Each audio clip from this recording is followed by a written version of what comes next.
Hello and welcome to the Daily Royal. My name is Shelby and I have been a royal watcher for the past 10 years. In this podcast, I talk about the daily events of 7 of the European monarchies. So I talk about Belgium, the UK, Denmark, the Netherlands, Norway, Spain, and Sweden. I upload Monday through Friday with occasional bonus episodes here and there. Today we are going to be talking about all of the events from Monday, July 5th of 2021. And you guys, I think I was a little bamboozled this week by the amount of things that are going to actually end up happening. So it seems like it might be a busier week than I expected, which is fine and good, actually. Just different than I prepared for, because I was expecting, like, the Netherlands and Spain to kind of keep us going, and it turns out we have something in, like, the majority of countries. Not in every country, but the majority of them have a little something. Yeah, like, we're missing Scandinavia, which I knew that was going to be the case, but something in Belgium, something in the UK, the Netherlands, and in Spain. So we're going to jump right in. We're going to talk about those 4 countries. I'm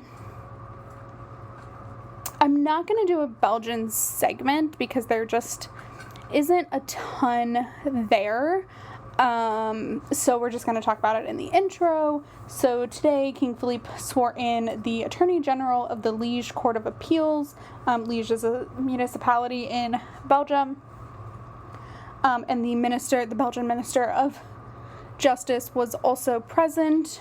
And then afterwards, King Felipe held his weekly audience with the Prime Minister. So I fully, did not expect to see the Belgians this week at all. And in all honesty, this might be it. Their calendar, from what I'm remembering, is still super light. Also known as there's nothing on it. But, and that's been the case. Like, things aren't getting announced super quickly, which, okay. So that is a piece of the puzzle. Actually, you know what? It looks like they've added some things for the week, which is new. Yeah, they've added some things. So that's interesting. Yeah, so there are some things now this week. I'm not sure how busy it'll be, but there are some events on the calendar. So that'll be a little bit of variety. And so with that, we are going to move over now to the British royal family.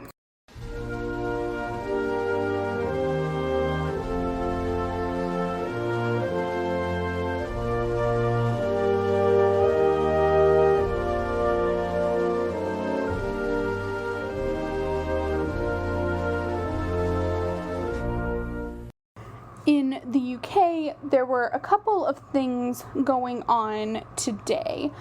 So the biggest is today was the 73rd anniversary of the NHS, or National Health Service, in the UK.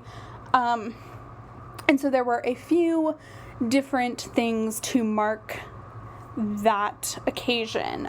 So first thing this morning, it was announced that Queen Elizabeth has presented the George Cross to the NHS. Which is the highest non-military award for courage. It was created in 1940, after the war, or during the war rather, to reward bravery during the Blitz and just during the war in general. And so it's pretty rare for the George Cross to be given to an organization in its entirety. It's only happened twice before.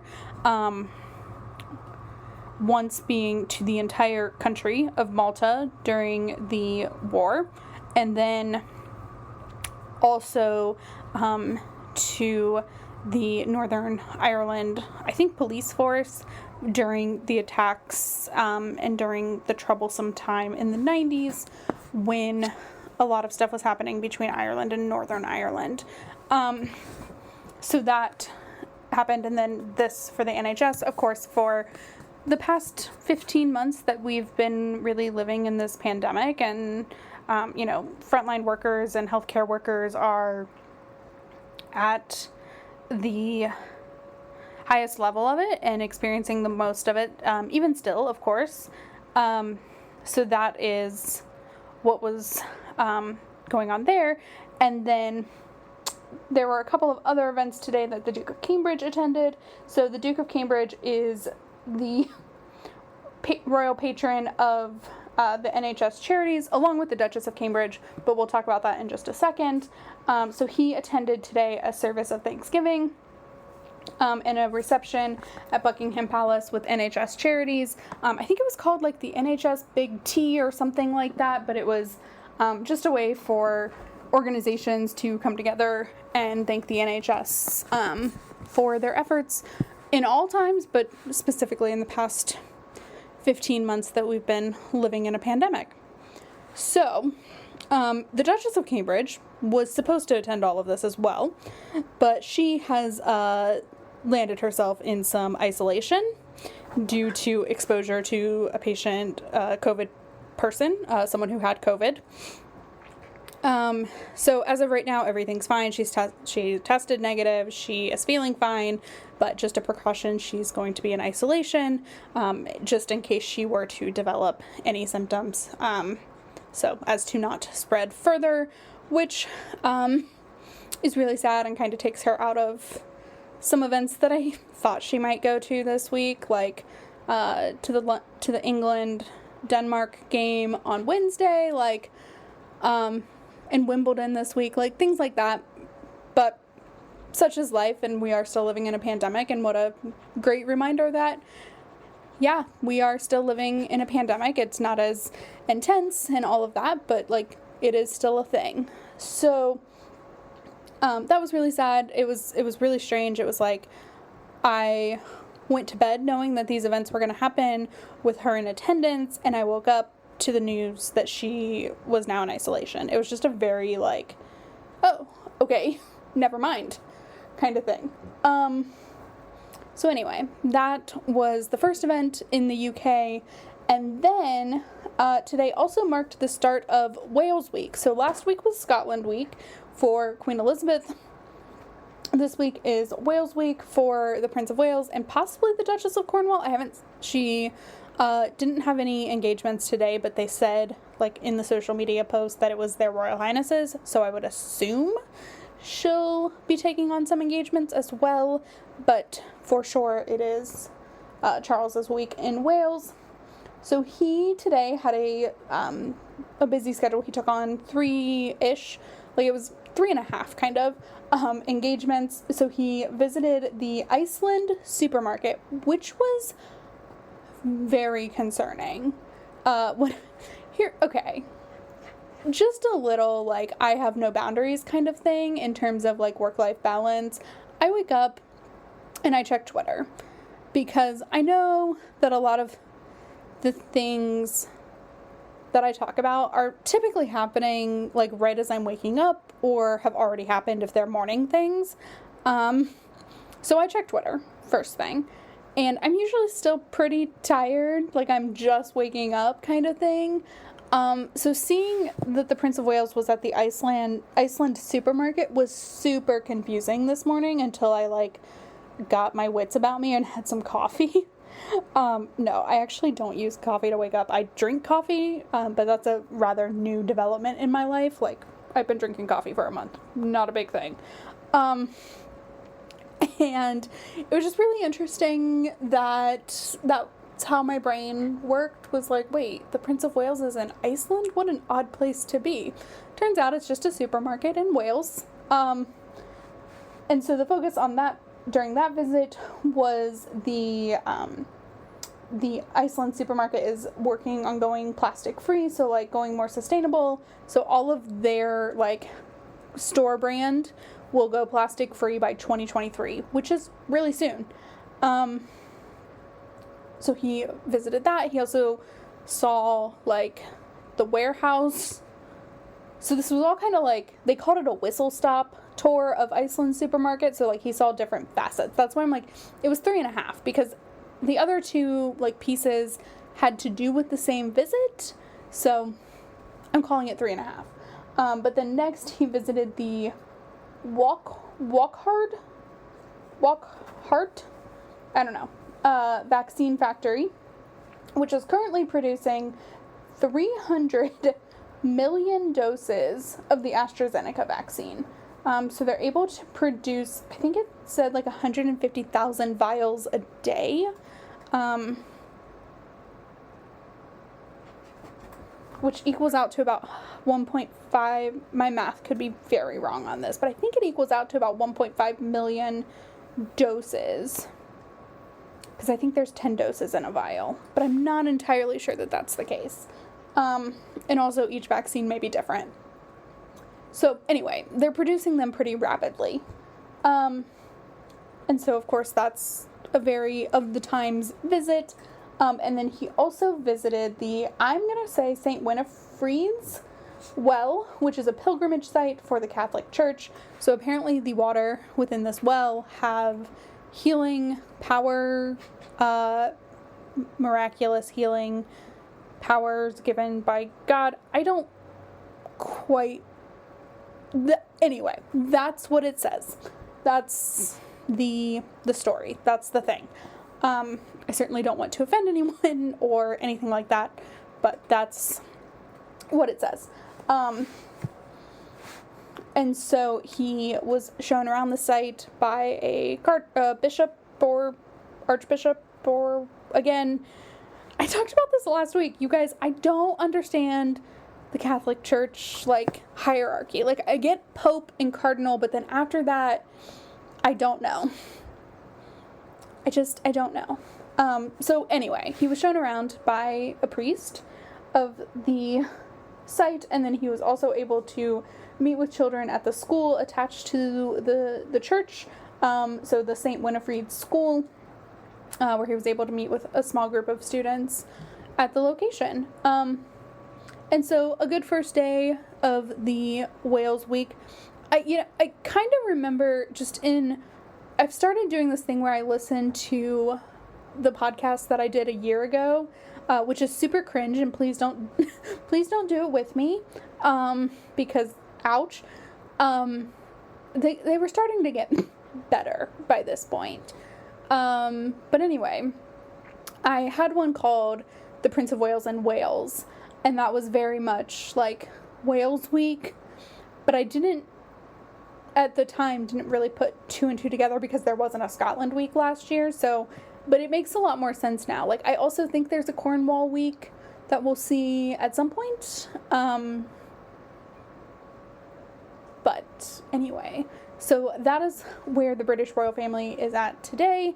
I expect Wales week will continue throughout the week, and we will see if anything else pops up. Like I said, I do kind of expect now I expect at least William to go to the England-Denmark game, but that's on Wednesday. I don't think he'll be at the game tomorrow, but he could because he's the president of the Football Association. We'll just see. So anyway, that is what is going on in the UK. So now we are moving over to the Dutch royal family.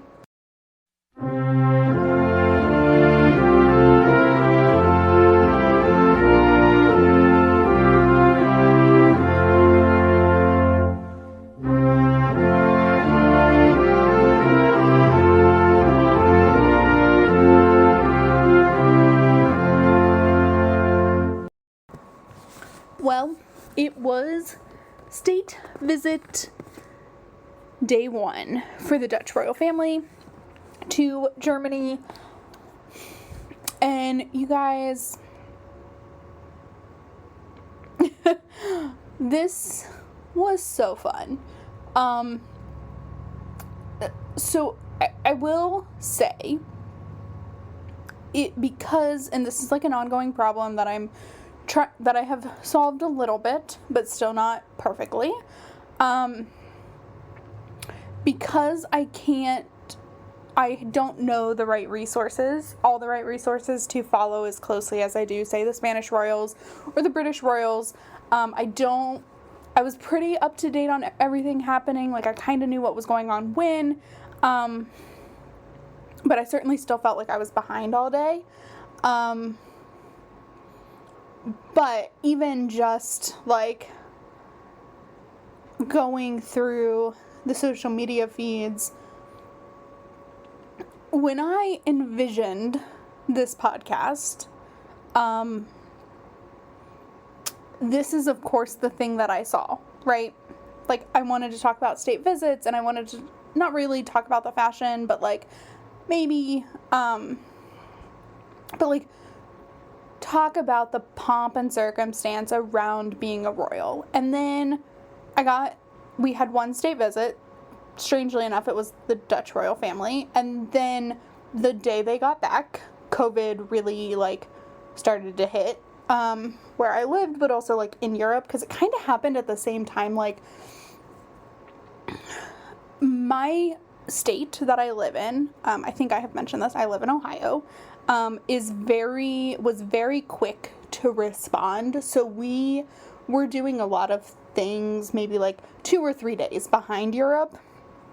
There were some U.S. states, and the federal government really never got on board, but there were some states that weren't doing anything right away. But we were kind of just constantly behind Europe, like a couple days. So I think, like, Europe went into lockdown more intensely on, like, the 12th. And for us, it happened, like, the 15th. Like, oh, okay, things are getting serious. This is what we're doing now. Like, I think that's when kids stopped going to school and stuff like that. So that was King Willem Alexander and Queen Máxima returned from Indonesia on, like, the 12th of March. And I was so new to the podcast and so new to, like, figuring this all out for each royal family that I did fine. Like, I was able to find the right resources enough. But it didn't, like, listening back now, it feels really bizarre. Also, there were some, like, strange extenuating circumstances in that event that, like, prevented it from being something like today was, which makes, like, going back, it makes perfect sense. And so this is technically the second outgoing state visit, but the Spanish one to Andorra was fine and lovely, but it was a day and a half. This is 3 pretty much full days, I think. Like, there's going to be a lot going on. So the way I want to do this, I think, is I want to talk about each event and go into some detail on a few of the events. Like, not a ton of detail, but some, because I will be very honest, there are 6 parts of this event. Like, day one. It's a lot, and I loved it, but it's a lot. So I won't go into detail on all 6 events, but I will go into detail on, like, 3 or 4. So, they arrived by plane to Berlin this morning, with the pilot being the king himself, because I've talked about this, it's my favorite royal fun fact, is that King Willem Alexander is also a pilot, like, has a day job, kind of. I mean, it's a very, like, very mild, like, very, very, very part-time day job. Like, I would say more of, like, a fill-in kind of thing, where he maybe used to fly, like, 1 weekend a month or something. But he is a pilot, and so frequently will fly himself to state visits if they are relatively close. I don't think he flew to the one in Indonesia a year ago, but within Europe he will fly himself, which I just kind of love a little bit. It's something he loves doing, and I love that he has found a way to, like, make it fit in with his duties as king. Like, it's awesome. So that was fun. And then it was pouring down rain, which was really sad. But the pictures of them getting off the plane in an umbrella under an umbrella just are like goals. Like, I don't know why I love some royals under umbrellas, but like I love them all. They're just really great. Anyway, it's like a it's just a photogenic way to do something, I guess. I don't know. So after they arrived, they then attended the official welcome ceremony at Bellevue Palace, which is the home of the federal president of Germany. So that is going to be someone more along like a prime minister line. So Germany's a republic. The chancellor is their, like, if you're from the States, the chancellor is like their president. Actually, that's a really bad example. Portugal is a good example. Portugal has a president and a prime minister. France has a president and a prime minister. So, like, those two countries are very similar to Germany, where Angela Merkel is the chancellor, and then President Steinmeier is, like, the prime minister type of job.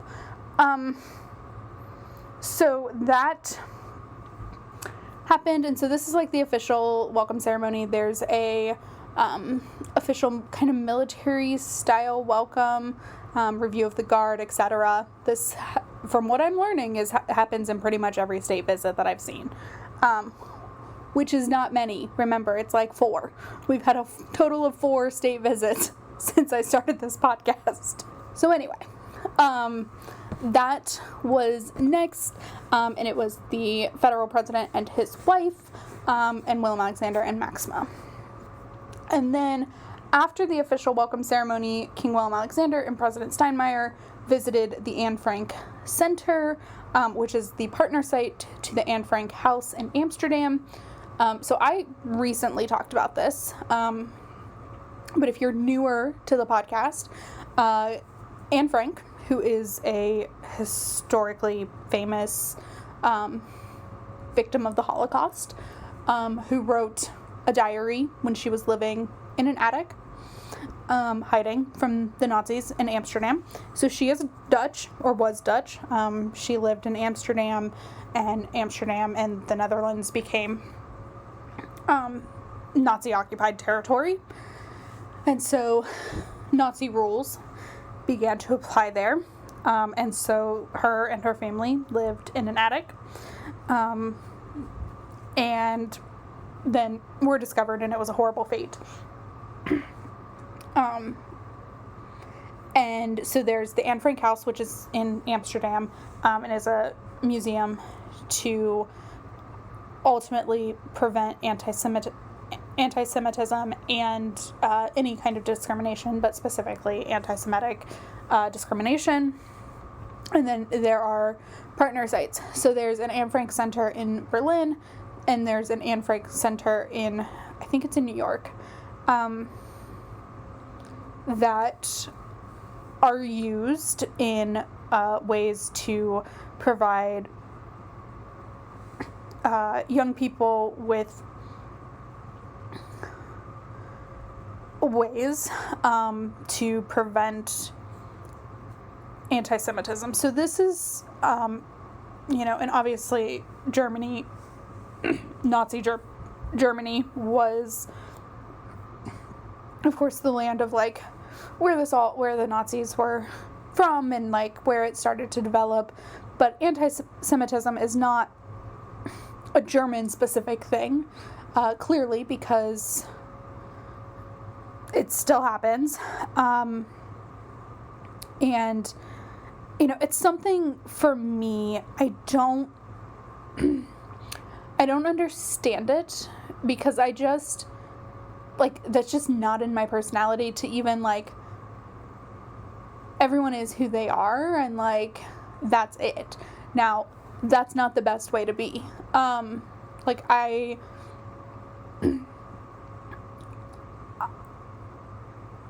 don't understand where people are coming from when they're anti-Semitic, for sure, but, like, I also don't educate myself onto how to prevent that, which is a fault. It is definitely something that is not just specific to anti-Semitism for me. It's kind of everything. Like, because I don't act that way. I hadn't previously educated myself on a lot of the issues. I'm getting better, but I'm definitely nowhere near perfect at this. But anyway, I of course think Anne Frank is a really her story, her life is, even now, I read and watched as a child, there was a movie made about it, and I really related to her because, right, like, she was a 13-year-old, like, she's a child going through something, but at the end of the day, she's still a child, and so using her life and her story is a really good way to demonstrate how our behavior can impact others. And so, amazing, and I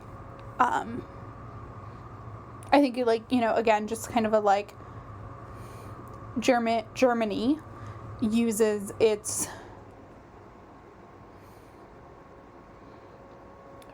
horrible past for good, because obviously the Nazis are no longer in charge of Germany, and so owning those mistakes of forefathers and learning from them and teaching others how to be better, I think is what that was all about, and I love that. So, while that was happening, Queen Máxima attended a signing ceremony at the Dutch embassy with a for a Dutch-German cooperation agreement in the field of childhood cancer awareness, and then the next event was Will Alexander and Maxima laying a wreath at the Nieuwe Wasch, which is in English the New Guard, and it serves as a memorial to victims of war and violence. And this is something I think probably happens at every foreign visit to Germany. Like, if you're there for longer than a couple of hours or so, you lay a wreath at the New Guard. And specifically in front of a specific sculpture, which is a mother with her dead child. It's very, very sad. Because I remember, like, maybe November or so, maybe earlier than that, I can't quite remember, but the Prince of Wales and Duchess of Cornwall visited Germany for a day, maybe even, but they did lay a wreath at the same place. So I think it's just kind of like one of the places you lay a wreath at. So that was the next event, and then so for daytime events, the last thing they did was visit the Berlin City Hall, and then meet with the mayor of Berlin for a photo call at the Brandenburg Gate, which is an iconic spot. And this is so bad. I say it's iconic, and I'm like, because I'm 99% sure it's part of the wall, like the Berlin Wall. But I'm not. Like, it's now a memorial to that time. But I'm not 100% sure of that. I'm like 98% confident. And then they met with the mayor, signed the book of visitors at the city hall, and also took part in a discussion about the collaboration between the Netherlands and Germany during the pandemic. And then finally, it was gala banquet time. And you guys, we have a tiara. It is the first tiara event in at least 15 months. I didn't actually go back and do the research on if Maxima wore one during her state visit to Indonesia or not. But at least 15 months since we've seen a tiara. And it was glorious. I knew, because I was so disappointed when it wasn't a full gala state dinner in Spain when the South Korean president came. I knew I was going to be, like, very excited about our first tiara event, but man, just to see one and to, like, see it sparkle, and, like, Maxima has the best tiaras, I swear, and she rocks them, I would say, almost the best. Like, she does really great tiara hair, like, it's proportionate, it's perfect, and, like, she wore a big one. So she wore the Stewart tiara, which is, a very large, completely diamond tiara. It's huge. She has I don't know how many versions of it there were before she got her hands on it, but now she has worn it a different way each time we've seen it. So it's been modified. Jewels are typically, in a lot of tiaras, jewels are removable. So it's been really interesting to see her combinations that she's done so far. I think this one is possibly my favorite, because it's smaller, but, like, still just as grand. And so that was the big, like, story for me, was just the, oh my god, it's a tiara, like, oh my god. And it was sparkly, and I just couldn't get past the fact that there was a tiara again, because 18 months ago when I started this, that's what I wanted, and I got it twice. And then we went into a pandemic, and one of the times that I saw it, it was in an official picture. Like, that was it. Like, it wasn't like a video or anything. So I've gotten, like, twice. So this was really great. And so that was the end of day one. There is still a busy schedule tomorrow as well. And then I'm actually not sure what the schedule on the 7th looks like, but anyway. So that is our Dutch royal family events.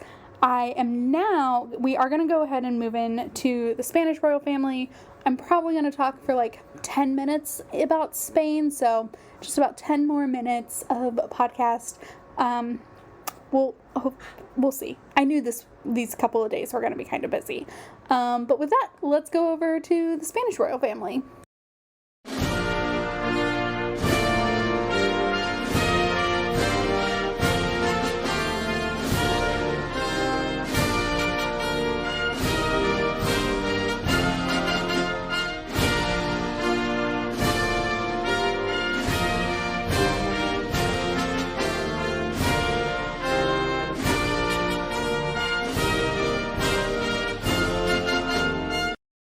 We are ending this episode with King Felipe's event today.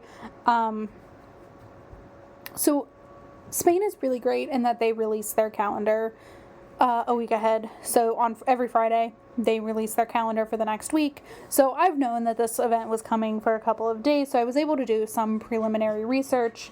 But today, King Felipe attended the opening session for the World Jurist Association event in Madrid, which has a headquarters in Madrid and in New York, but it is a global collaboration of judges and legal people, not necessarily attorneys, but like people who do great judge and advocate work.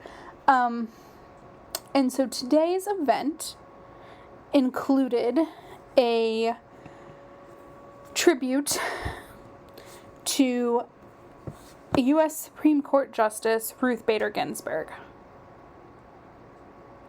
And so, like I said, I've known this event was coming for a few days, and I'm very glad, because for those who don't know, I am a vocally liberal American who was devastated and panicked the day Ruth Bader Ginsburg died. And I'm certainly not alone in that. But it was really, really hard.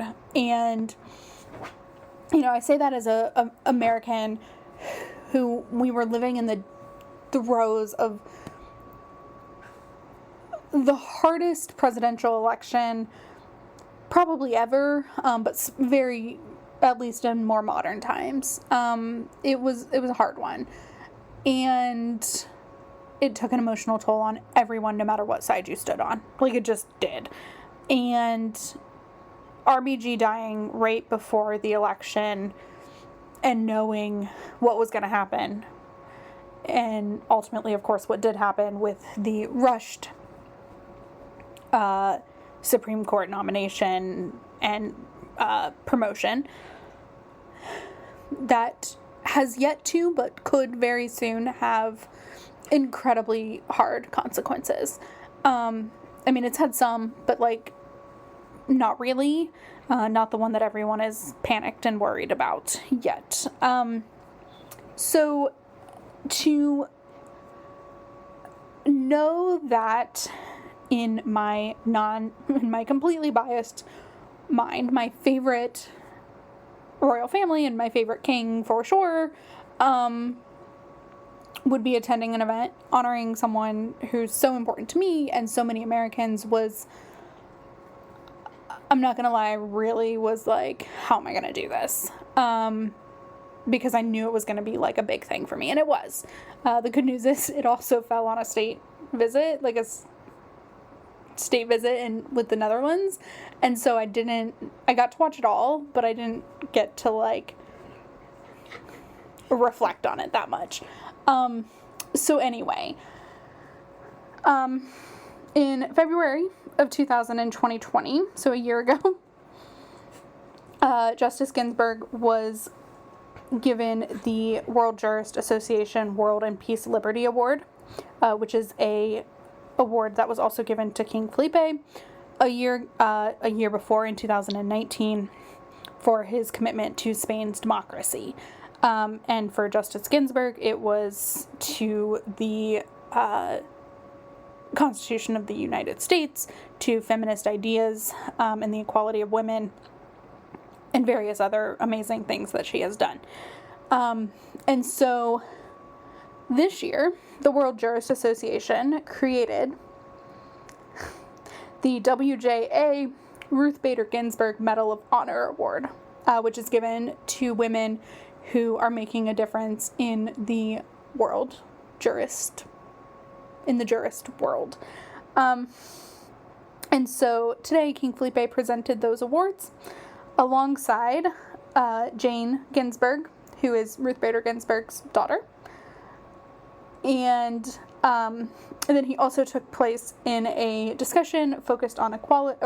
He was there for a discussion focused on equality and the rule of law. It was a roundtable that he was in the audience for.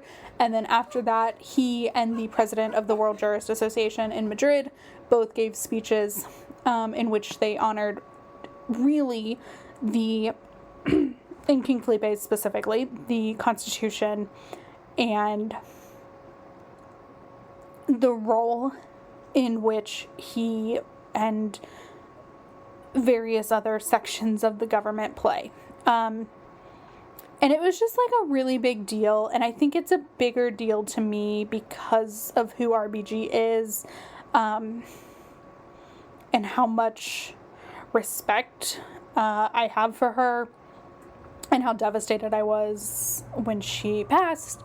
And also, like, for me, the fear and the panic that set in the day she passed, that set a lot of balls in motion for me in terms of, like, I will not go through that anxiety again. For those of you who were here during the election, not a lot of you stayed, which I don't blame you for. I was a mess. I was having mental health breakdowns every other day. I was a mess. And so, like, this all culminated and got really bad after her passing for me. And so I think just, like, that effect, and just her importance in general was, like, a big deal to me. And so having this happen in Spain, which is, you know, where I kind of want to make my life at some point, and I don't know, it just felt very not that it was about me at all, but like for me it felt very personal, and I kind of loved it. So that was King Felipe's event. I knew I was going to talk a long time about it because it was a big, important event to me. And also, like, in a normal day when we don't have a state visit, and a bunch of other things happening, like, this would for sure be the biggest event of a day. But, of course, because we're living in the week that we are, it was probably one of the smallest events of the day, but had a huge impact on me. So, anyway, that is what was going on in Spain. That is where we are going to end our episode today. I will, of course, be posting pictures on thedailyroyal.com, as well as pretty good description of events. And then I will also post photos on Instagram, The Daily Royal, as well over there. And then if you would like to check out this episode on YouTube, you can do that at Daily Royal Podcast is the channel. I still haven't figured out if the Daily Royal is available. That is probably going to be something I do in August, in all honesty, because I am kind of transitioning to something new tomorrow in terms of, like, my schedule again. I told you guys, this is how it's going to be all summer. Like, I'll get used to a routine and schedule, and then something will change. So that's happening. Tomorrow is the start of a new transition. Hopefully it all works out perfectly. And yeah, also tomorrow we're going to talk about some football, just so you all know, because it's Spain and Italy, and there's no way I'm not going to be able to talk about that game. So that's what you have to look forward to tomorrow, as well as day 2 of the Netherlands visiting Germany, and hopefully some other things. So with that, I will talk to you all tomorrow. Have a fantastic Tuesday. Bye.